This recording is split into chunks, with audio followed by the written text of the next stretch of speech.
Hermano, vaya conmigo por favor al libro de Romanos, a la carta de Pablo a los romanos que nos ha ocupado en los últimos meses.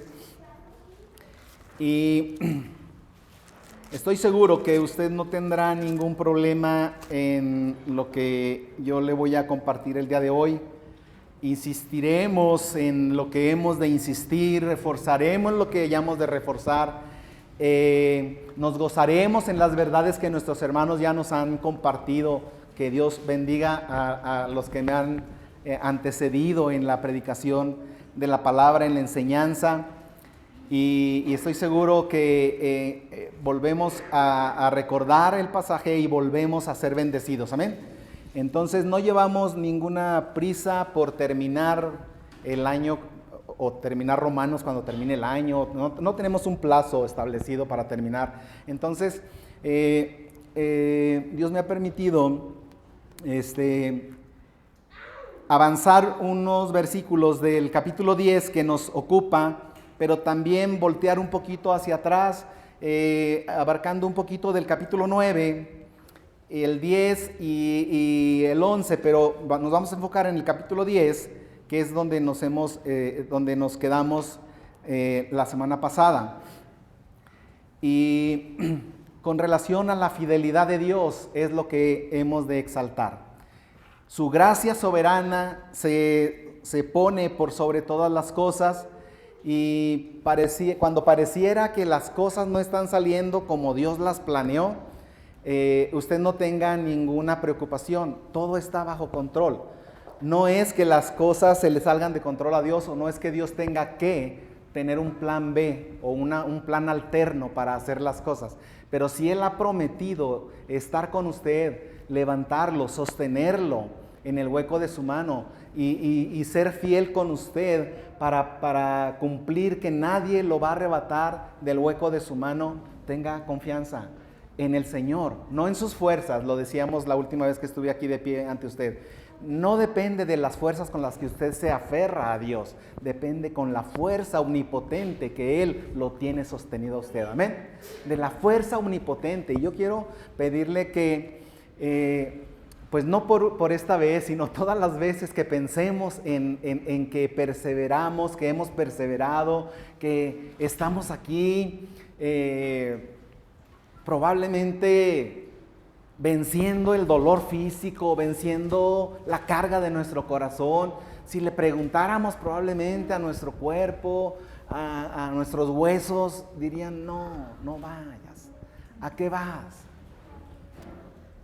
El Salmo 42 que citaba mi hermano Alexei, dice: mientras me dicen todos los días, pues ¿dónde está tu Dios? A ver, pues como que no lo veo en tu vida.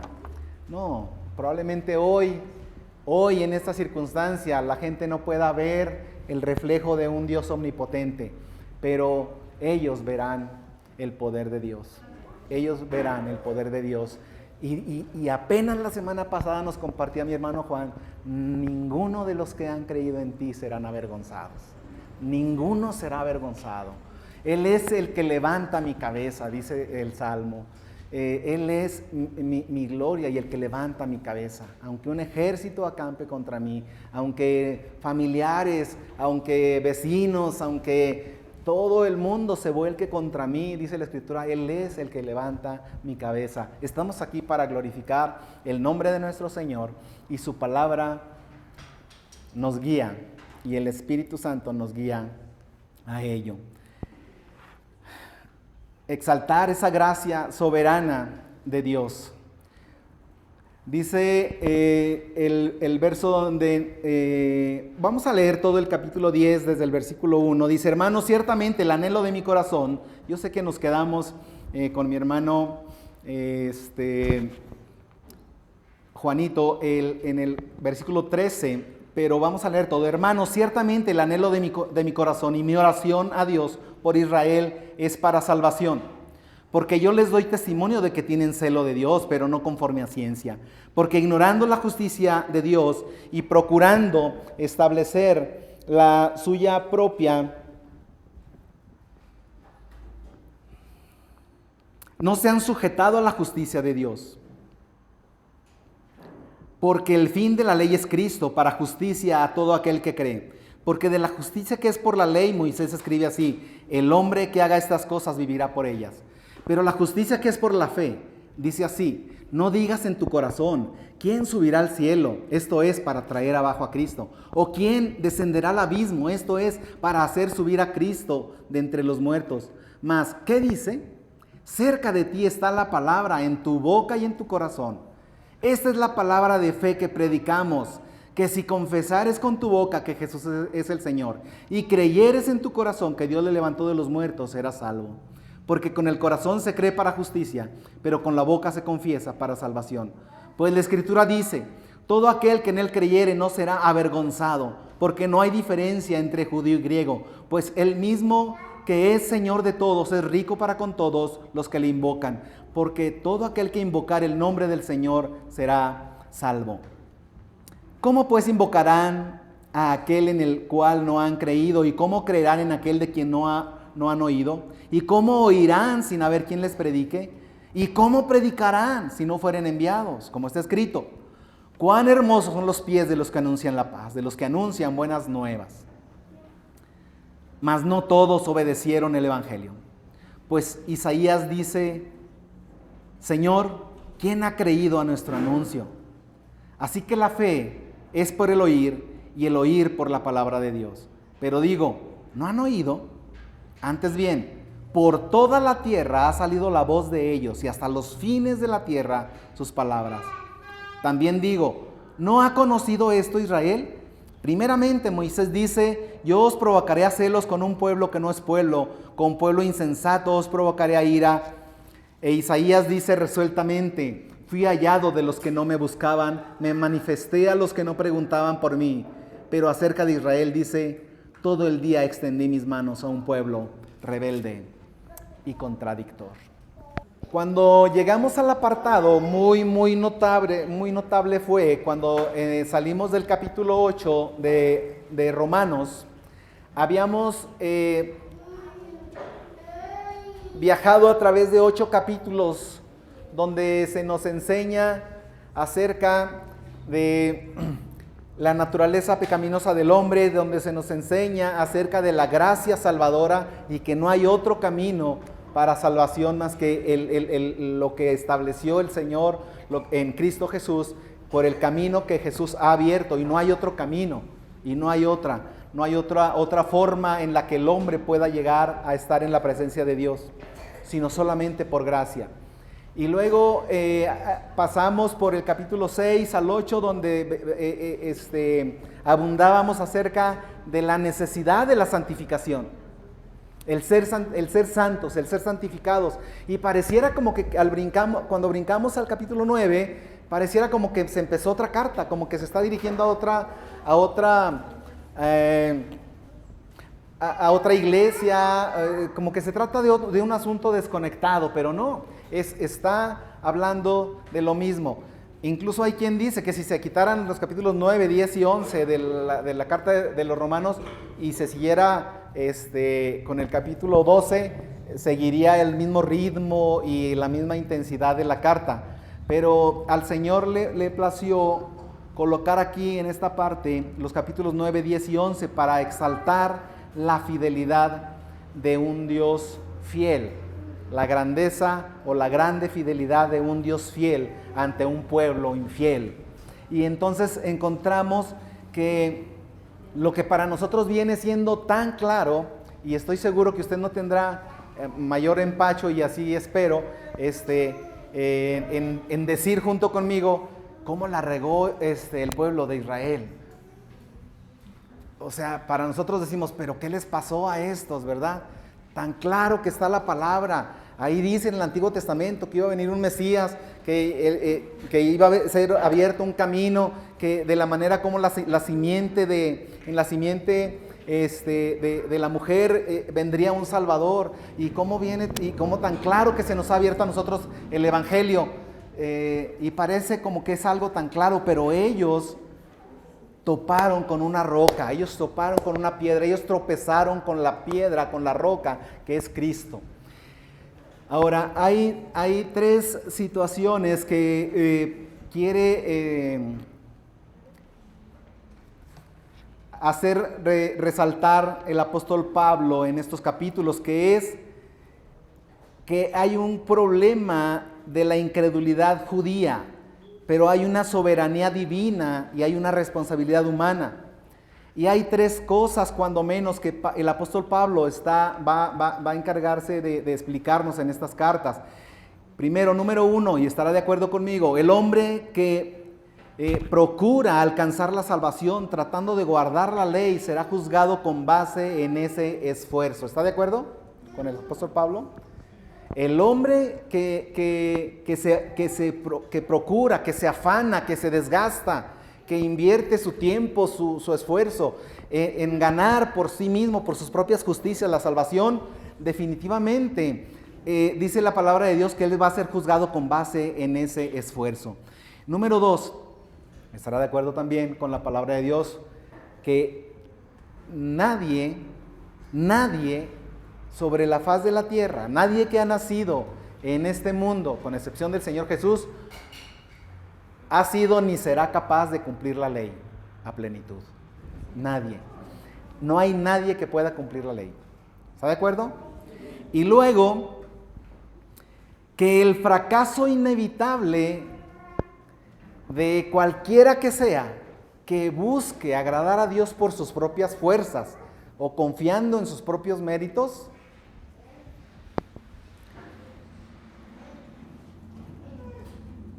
en alcanzar la justicia de Dios por obras, le va a llevar a esa persona a una condenación eterna.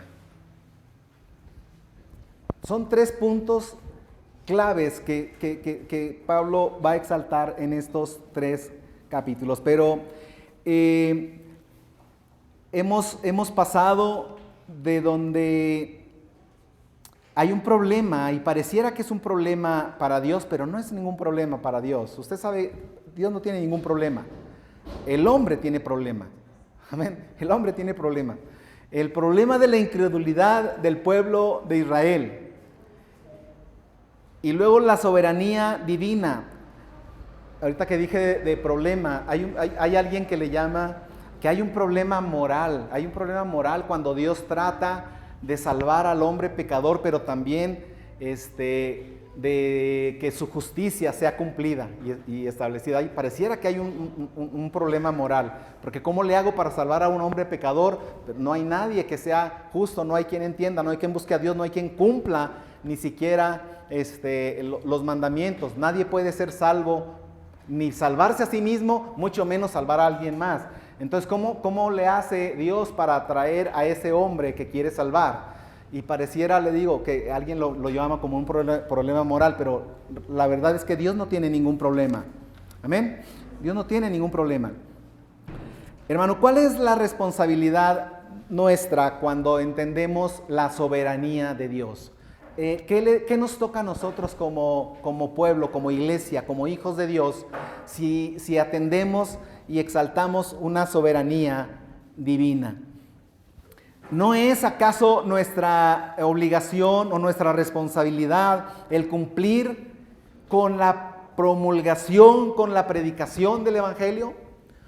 ¿Podía Dios haber escogido cualquier otro medio para salvar al hombre, para hacer llegar el Evangelio a los hombres? Pero Dios escogió a hombres y mujeres fieles, que le han conocido, que han sido salvas, que han visto su grandeza, su santidad, su fidelidad, y luego yendo a predicarla a sus vecinos, y luego de esos vecinos a otros vecinos, y fue así como le plació a Dios. Por eso dice el apóstol Pablo, cuando les habla a los corintios, dice: yo cuando vine con ustedes, a mí no me interesó venir y pararme delante de ustedes para hablarles acerca de filosofías profundas o de abundante sabiduría o de palabras rimbombantes o de hacer gala de una elocuencia cautivante. No, dice: yo me propuse no saber con ustedes ninguna otra cosa más que predicar a Jesucristo y a ¿qué? Crucificado. Porque no hay otro mensaje, hermano, que que sea más poderoso, como lo dice el mismo apóstol Pablo en Romanos, que el Evangelio es poder de Dios para salvación. Amén. Es poder transformador, es poder de Dios para salvación. Entonces nuestra obligación, nuestra responsabilidad es predicar el Evangelio, porque a eso nos ha llamado el Señor. El mensaje acerca de un Dios que reconcilia, de un Dios que está diciéndonos a nosotros como si Dios rogase a través de nosotros, como si Dios rogase. Y yo les compartía hace algunos domingos que hubo una etapa en mi crecimiento cristiano, cuando yo decía, ya estuvo bueno, pues yo que les ando rogando, parece que les ando ofreciendo electrodomésticos baratos de Coppel a pagos chiquitos y abonos chiquitos, ¿verdad? No, y parece como si anduviéramos de veras ahí regando y ahí regateando para que la gente venga y conozca a Dios, y parece con esa jactancia que ofende cuando dicen, pues a ver qué día de estos nos sentamos a platicar, a ver qué día de estos te escucho, ay, a ver cuándo te hago el favor, cállate. Y decía yo, pues qué ando rogando, pero el Señor dice, cuando llegamos allá a Corintios, dice, como si Dios rogase por medio de vosotros. No eres tú el que ruega, es Dios rogando a través de ti. Reconcíliate con Dios.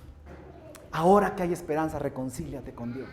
Hermano, esa es nuestra responsabilidad y a eso hemos sido llamados. Que Dios es un Dios que reconcilia, que ha provisto un camino para que los pecadores se reconcilien con Él. Para que los pecadores se reconcilien con Él. Él ha abierto un camino, no muchos caminos, no muchas religiones. Dicen, todas las religiones llevan a Dios. No, ninguna religión lleva a Dios. Todas las religiones llevan al infierno. Y si podemos reconocer, solamente hay dos religiones, hay dos formas de hacer las cosas. Una es a la manera que tú quieres, a la manera que la gente quiere hacerlo y a la manera como Dios dice que las cosas tienen que hacer. Solo hay esas dos. En la primera puedes dividirlo en todas las que quieras. Ahí acomoda todas las sectas, religiones, culturas, filosofías, tendencias, lo que tú quieras. Que al final de cuentas, todas esas van a llevar a un mismo destino eterno, separados de Dios. Porque la paga del pecado es muerte. Por cuanto todos pecaron, están destituidos de la gracia, de la gloria de Dios. Dios ha provisto un camino para que los pecadores se reconcilien con Él. Y nosotros, hermano, nosotros somos controlados, motivados y gobernados por el amor que Cristo tiene por nosotros. Y por todos aquellos, escúchelo bien, por todos aquellos por quienes Cristo ya murió, pero que ellos todavía no lo saben. Hay muchos allá afuera todavía por quienes Cristo murió, pero ellos no lo saben todavía o no lo han reconocido, no lo han aceptado. ¿Está de acuerdo conmigo? Por quienes murió Cristo. Si nos metiéramos a profundidad acerca de por quienes murió Cristo, si murió por todos o murió únicamente por aquellos que iban a creer, nos tardaríamos un buen rato, pero ni a usted ni a mí nos toca investigar o suponer o presuponer. No, es que seguramente por aquel no murió Cristo, por eso mejor ni le predico. No, hermano, a usted le corresponde la responsabilidad ¿de qué? De ir y predicarle el Evangelio a toda criatura. Amén. A toda criatura. Entonces, no es a nosotros. No es a nosotros que nos corresponde andar viendo quién va a ser salvo y quién no. A nosotros nuevamente nos controla, nos motiva y nos gobierna el amor de Cristo por aquellos por quienes Cristo murió.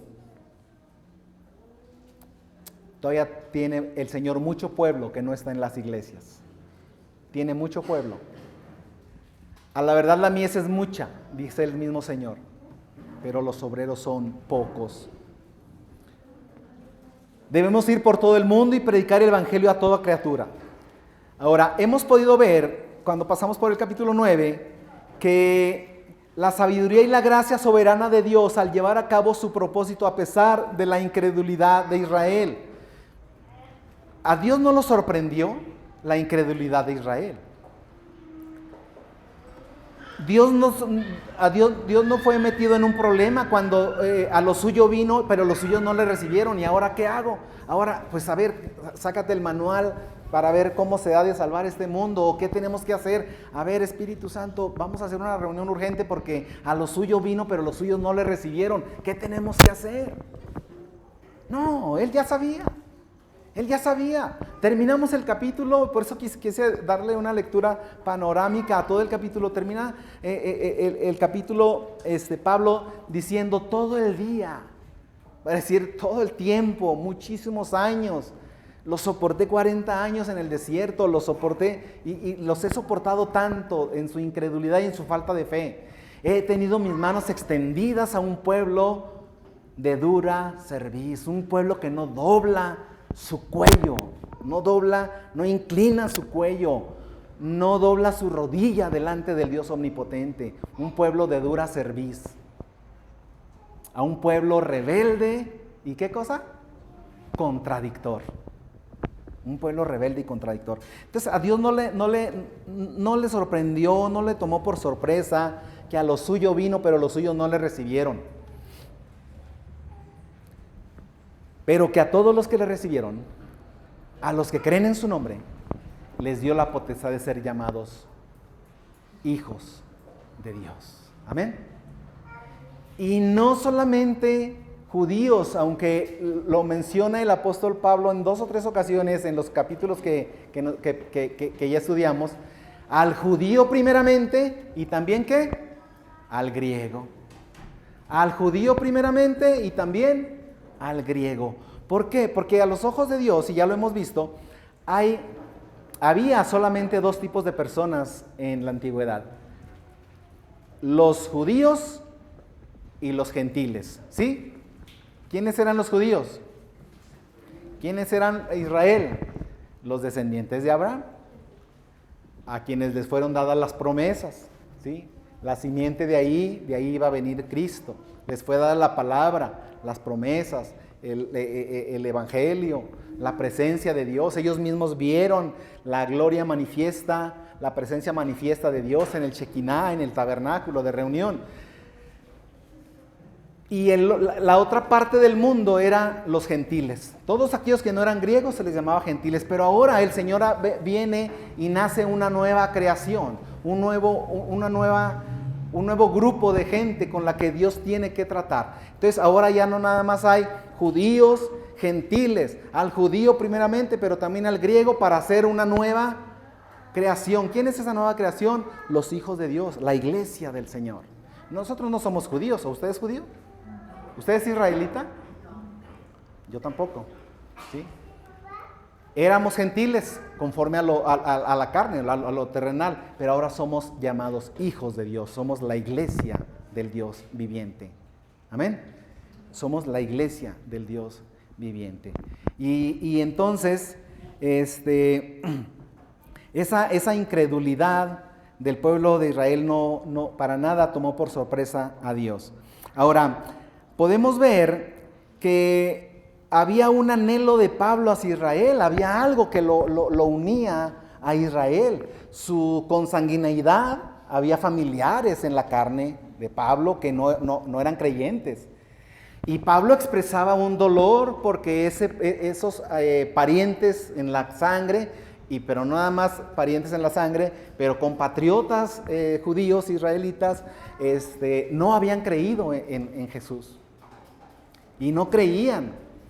Y se levantaban contra todo lo que fuera llamado el camino, el Mesías, el Salvador. No, ellos querían y seguían esperando, como hasta la fecha siguen esperando su Mesías. Entonces Pablo manifiesta un anhelo hacia Israel. Luego nos pone esos privilegios pasamos por todos los privilegios por los que pasó el pueblo de Israel. ¿Estará de acuerdo conmigo en que el pueblo de Israel ha sido un pueblo bendecido? Amén. No hay ni habrá otro pueblo tan bendecido como el pueblo de Israel.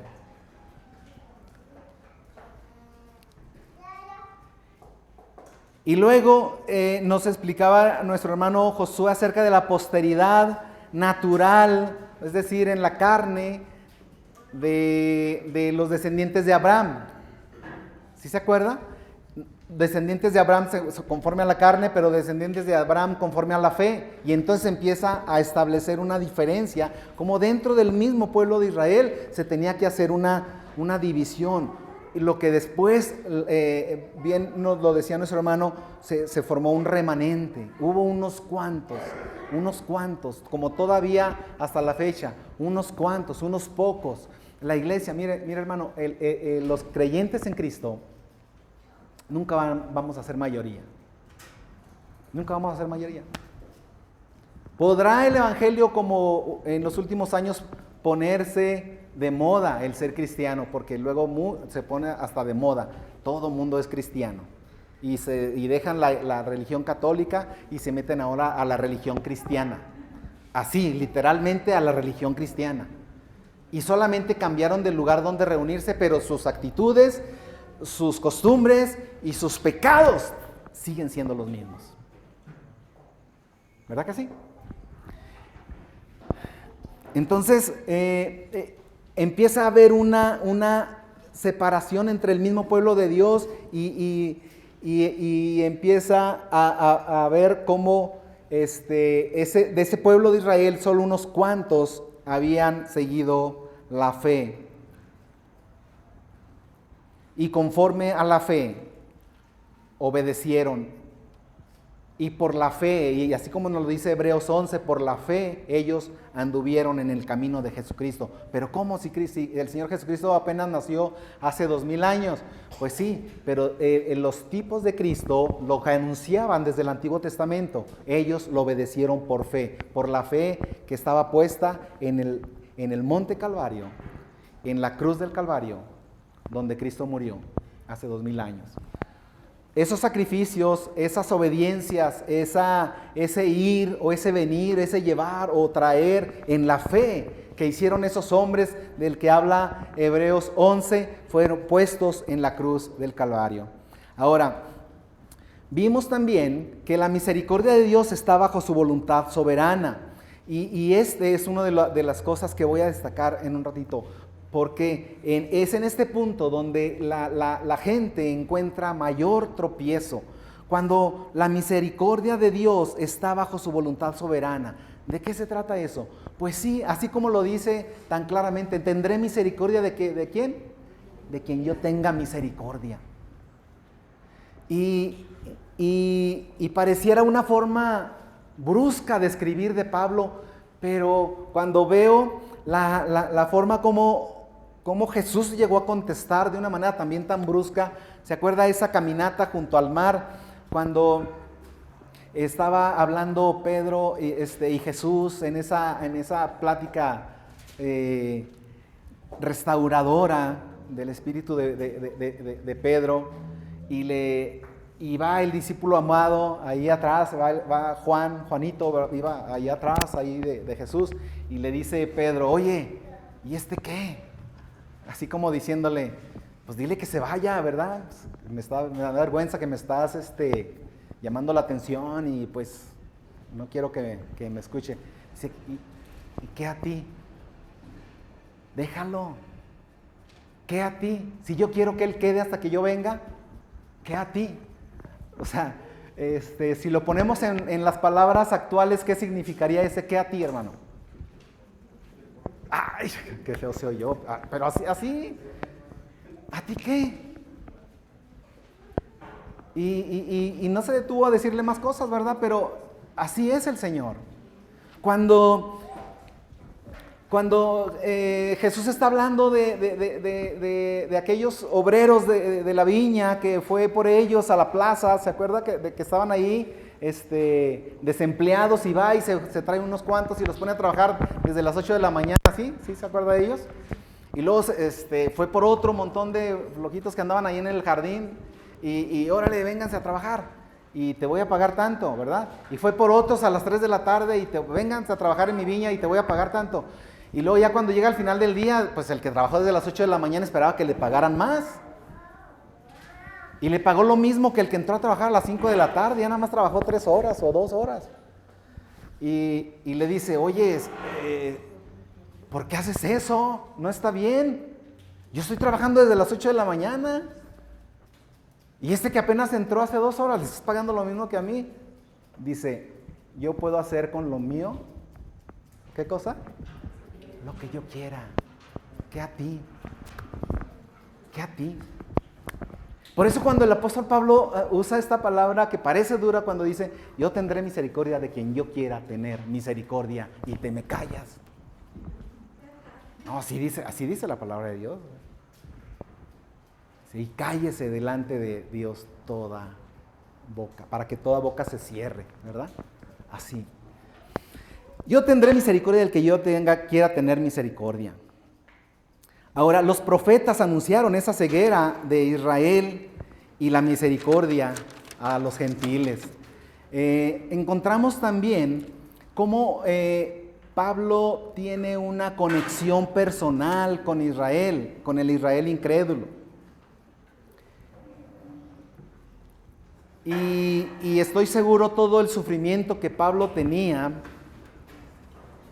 cuando él trataba de predicarles el evangelio, pero ellos querían meterlo a la cárcel.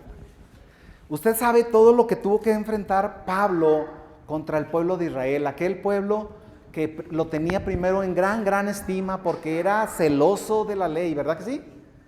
En cuanto a lo religioso, él era el mero mero. Él era el que agarraba más cristianos y los metía a la cárcel y los sacaba arrastrando por los cabellos. De veras. Y incluso cuando se convirtió, ¿qué iba a hacer? Iba a perseguir más cristianos. Era algo que él pensaba, como después nos dice el Señor en el Evangelio. Dice, vendrá el tiempo cuando alguien venga y los mate y piense que está dándole gloria a Dios por matarlos a ustedes. Entonces Pablo pensaba que estaba bien, Pablo pensaba que estaba bien lo que estaba haciendo, hasta que él es transformado por la predicación del Evangelio, por la misma voz de Cristo que escuchó en el camino a Damasco. Ahora, ese amor de Pablo hacia su pueblo, ese morir, ese deseo incluso de llegar a decir, ojalá me perdiera yo, me fuera al infierno en lugar de mis familiares. Yo no sé si hay tal misericordia y tal compasión de parte de nosotros para con un familiar. Yo tengo tíos, tías, primos que les hemos predicado y han sido tan duros y tan difíciles que nos han aceptado, como decía hace un rato, como haciéndonos el favor alguna vez de venir a un estudio ahí a casa donde se predicaba el evangelio, ahí en casa de mis papás. Apenas traíamos a un vecino y así como que, bueno, pues a ver pero con esa altivez y esa jactancia. Hermano, ese amor de Pablo por los suyos, ese amor de Pablo por los suyos, los judíos incrédulos. ¿Cuánto es el sufrimiento que usted ha enfrentado cuando es rechazado por sus familiares? Al ver que usted predica la palabra y es rechazada la palabra, y es resistida. Y a veces no lo hacemos con la actitud correcta, a veces cambiamos la actitud, a veces cambiamos la forma de compartirles el evangelio, pero ellos siguen rechazando el mensaje de la salvación.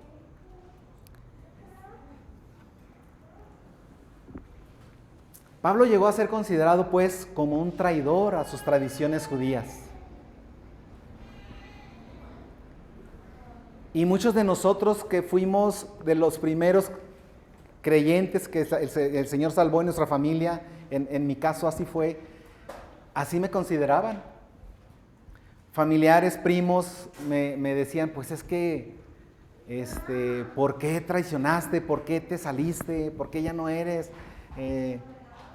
Pues así te condenan y te critican, ¿verdad? Pero Pablo era considerado traidor al judaísmo. Y él mismo no olvida, y en la carta a Filipenses nos dice todo lo que él hacía en el pueblo de Israel. Pero cosas de las cuales dice ahí que las que eran ganancias, las consideró como pérdidas, y aún dice como basura. Y Pablo expresa una gran carga, pero expresa un gran afecto por Israel como nación. Un gran, gran amor por ellos.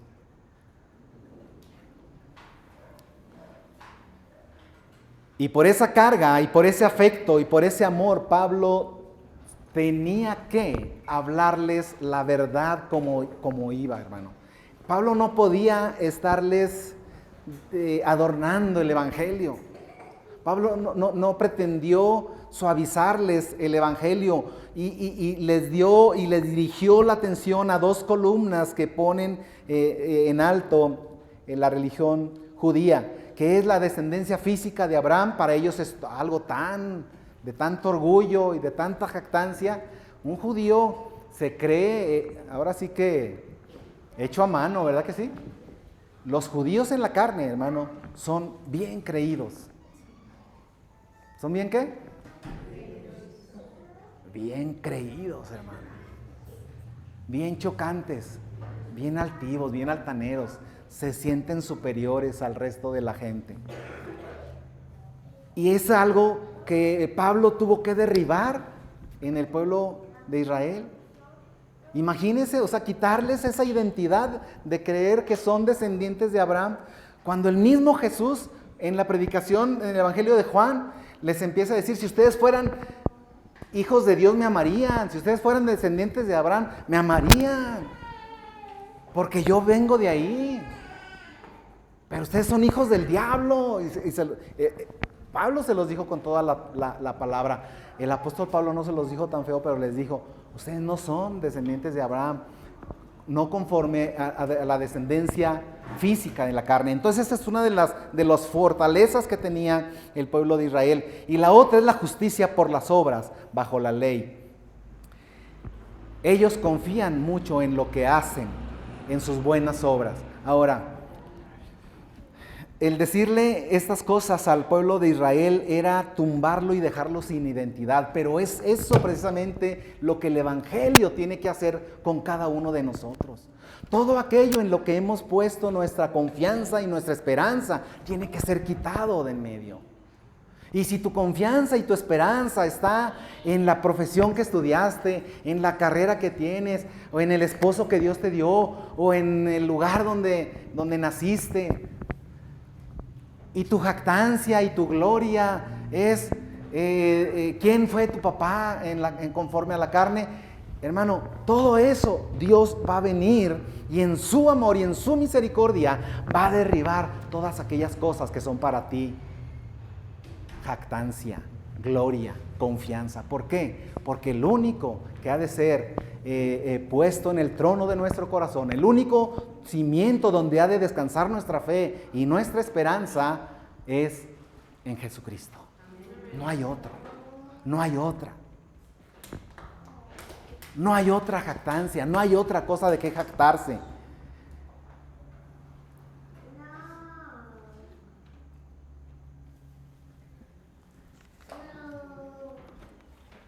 Dice el profeta, ¿verdad? Gloríese en esto el que haya de gloriarse. ¿En qué cosa? En conocerme y en entenderme que yo soy Jehová Dios, el Santo de Israel, el omnipotente Dios. Si te has de gloriar en algo, que sea en la gloria del Señor, amén.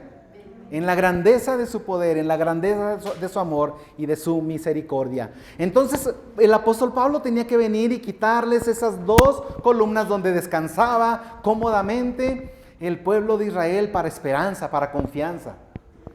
Y quitárselos y descubrir la farsa hipócrita y legalista del judaísmo de los rabinos. Y empezó el Señor Jesús a predicar en contra de los fariseos y de los publicanos y de los escribas y de toda esa crema innata de la religión que creían que no solamente eran descendientes de Abraham, lo cual ya los ponía por encima de todo el mundo, pero que además por sus buenas obras y por su fiel cumplimiento y apego celoso a la ley de Dios y el cumplimiento no nada más de la primera milla o de la segunda milla, sino que hasta de otras 5 millas, o no solamente de diezmar el diezmo de mi salario, sino hasta de las hojitas de la menta y del eneldo. Soy celoso de cumplir todo eso, por eso soy más que tú. Y dijo el fariseo cuando está ahí delante de Dios: te doy gracias porque no me has hecho igual que estos. Bueno, igual que estos, de este lado tampoco, ¿verdad? Porque yo soy, y yo hago, y yo diezmo, y yo voy, y yo vengo. Y la jactancia puesta en lo que era y en lo que hacía. Cuando no hay nada que puedas jactarte en lo que eres, ni en lo que haces. Porque lo que haces, suponiendo que haces cosas buenas a los ojos de Dios, suponiendo que hagas cosas buenas, tus mejores justicias, las mejores obediencias, tus mejores días cuando te portas bien, tus mejores momentos como niño bueno o como buen esposo son delante de los ojos de Dios como trapos de inmundicia. No puedes confiar en eso. No puedes encontrar consuelo en eso. Entonces, Pablo, para hacer saber estas verdades al pueblo de Israel, hay algo que me llama mucho la atención, pero él tenía que convencerlos de que les proclamaba el evangelio porque era su hermano, porque era su amigo y porque lo hacía con un amor. No deseaba él hacer quedar mal al pueblo de Israel, pero los tenía que hacer que recapacitaran.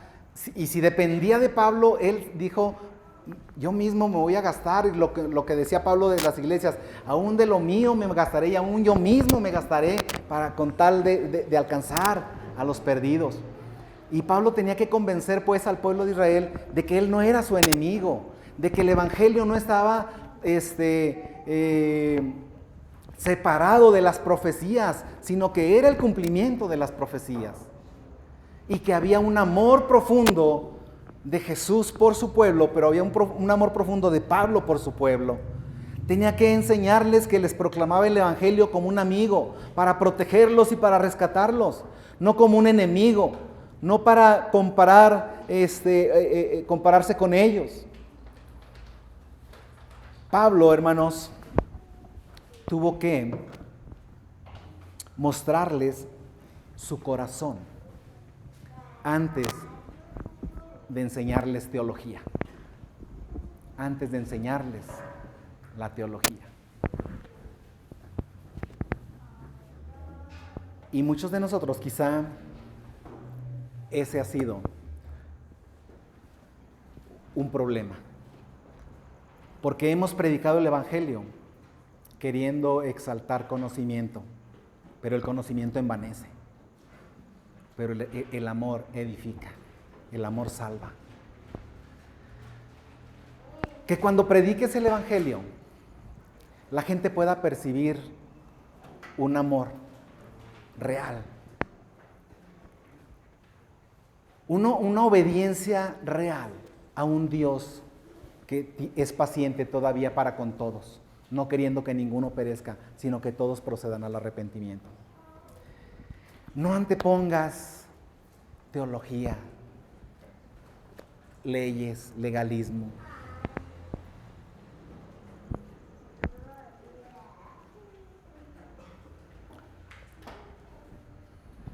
Porque puede ser que la gente encuentre tropiezo en eso.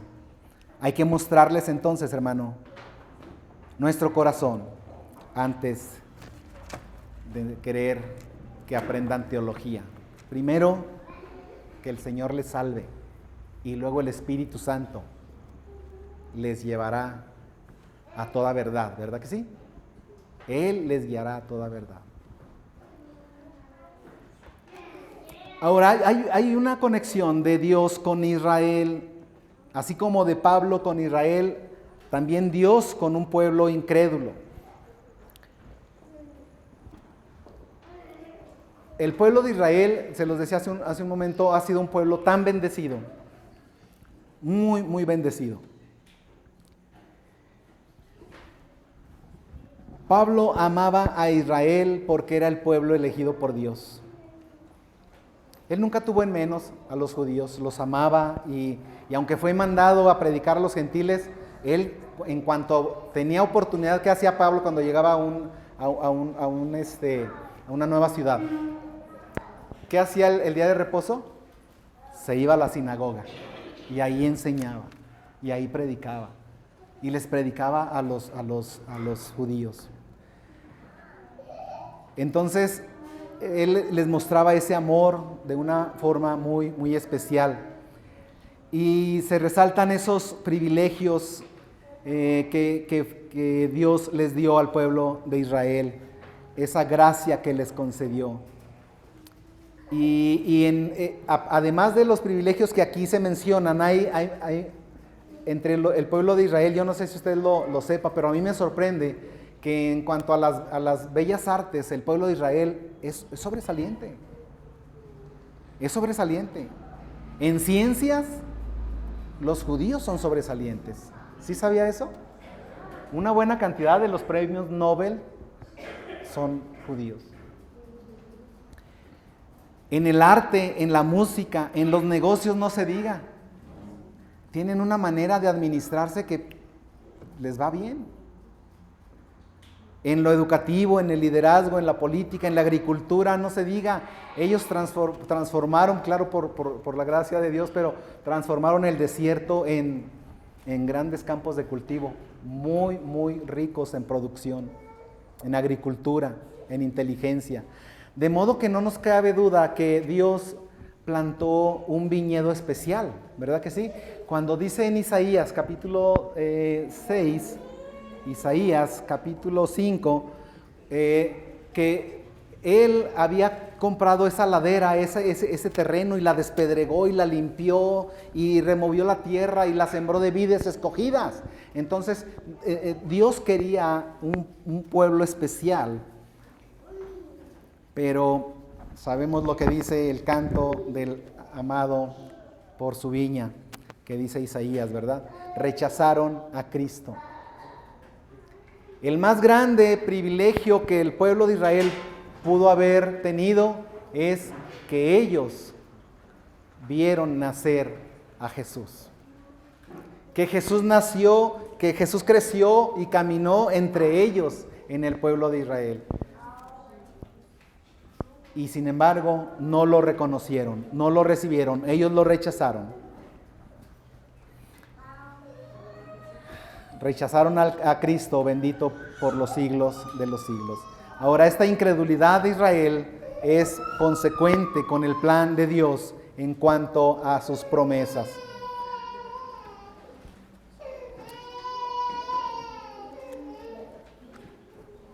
Hermano, cuando nos dice aquí la palabra de Dios que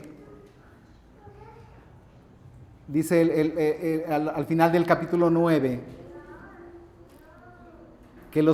verso 30, ¿qué pues diremos? Que los gentiles que no iban tras la justicia han alcanzado la justicia, es decir, la justicia que es por fe, mas Israel que iba tras una ley de justicia no la alcanzó. ¿Por qué? Porque iban tras ella no por fe, sino como por obras de la ley, pues tropezaron en la piedra de tropiezo.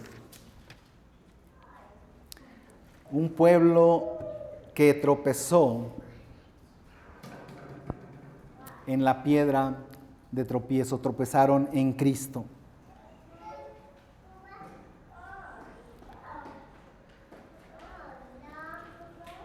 Este evangelio, hermano, el evangelio de Jesús, lo que los judíos llaman herejía y por lo que crucificaron a Jesús, no es para nada una herejía ni una blasfemia. Gracias, hermano.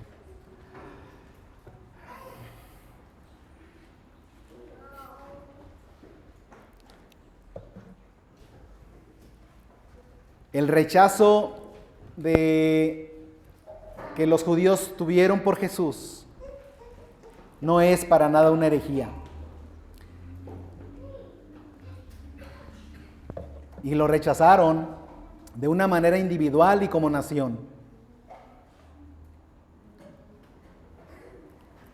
Y ese rechazo para nada, escúchelo bien, disminuye la grandeza de Dios, la santidad de Dios, la justicia de Dios. No hace quedar mal a Dios, ¿verdad que no? Pudiera haberse dicho que Dios no fue capaz de salvar al pueblo de Israel, que se le salió de su poder, pero no es así. ¿Usted se acuerda cuando el pueblo de Israel venía saliendo de Egipto y luego le dice Dios a Moisés, hazte a un lado, quítate, voy a destruir a este pueblo? ¿Sí se acuerda? Mira, a ti ya te tienen hasta acá y a mí ya me tienen hasta acá, ¿sí o no? ¿Y qué le dijo Moisés? No, Señor. ¿Y qué va a decir la gente de ti? ¿Que no pudiste llevarlos hacia la tierra prometida? El Señor ya sabía lo que tenía que hacer. Y Moisés tenía que interceder por ese pueblo rebelde y contradictor. Y sin embargo, Dios trató con ellos de esa manera. Nada de la justicia, ni un gramito de justicia se comprometió cuando Israel rechaza al Mesías, a Jesucristo.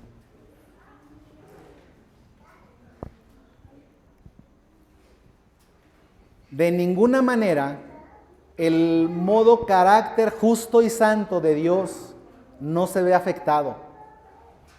No vicia, no contamina, no echa a perder su revelación ni las escrituras del Antiguo Testamento. No altera el medio de la salvación para los hombres. El precio de la salvación y la forma en que los hombres han de ser salvos no ha cambiado. Es el mismo. Desde el mismo evangelio adámico, si se me permite llamarle así, el que Dios le manifestó a Adán y a Eva ese día cuando desobedecieron, no ha cambiado. Siempre ha sido la paga del pecado la muerte. Y siempre ha sido que sin remisión, sin sangre, sin derramamiento de sangre no se hace remisión de pecados. Siempre. Y hasta hoy así ha seguido la justicia de Dios. Por eso es que este evangelio que Pablo les predicaba a los judíos no era para nada una herejía ni una blasfemia. Y sin embargo, todo esto es coherente con la persona de Dios, consecuente con esa revelación profética y es consecuente con el requisito que Dios ya había establecido para la salvación. La incredulidad de Israel es consecuente con el requisito que Dios ya había establecido de fe ordenado por Dios.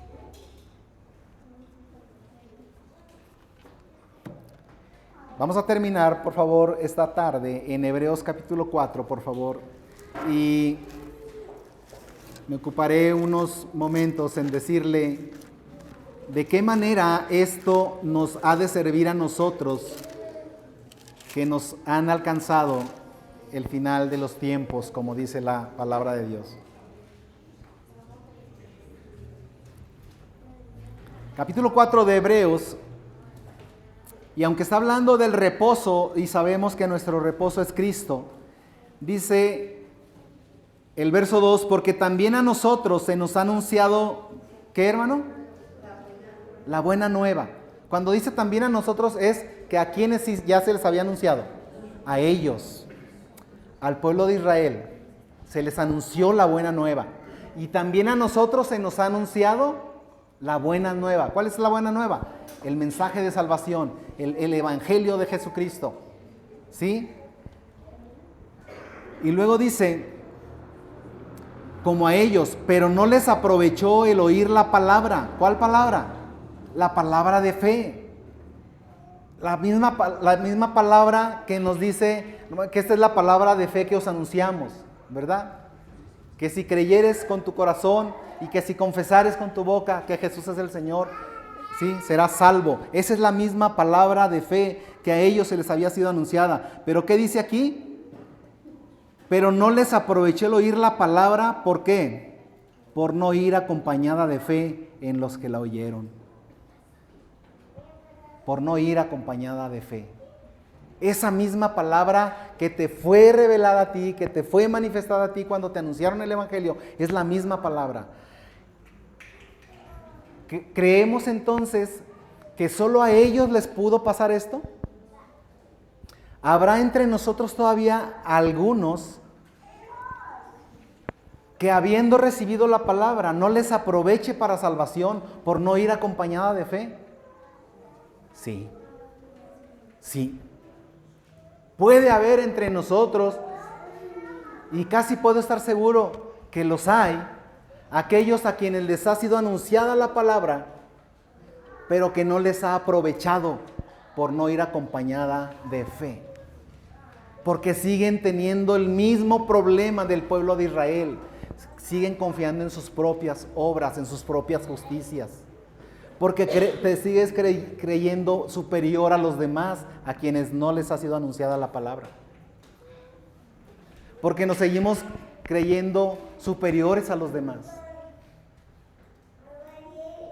Porque yo ya sé más que los otros, ¿no?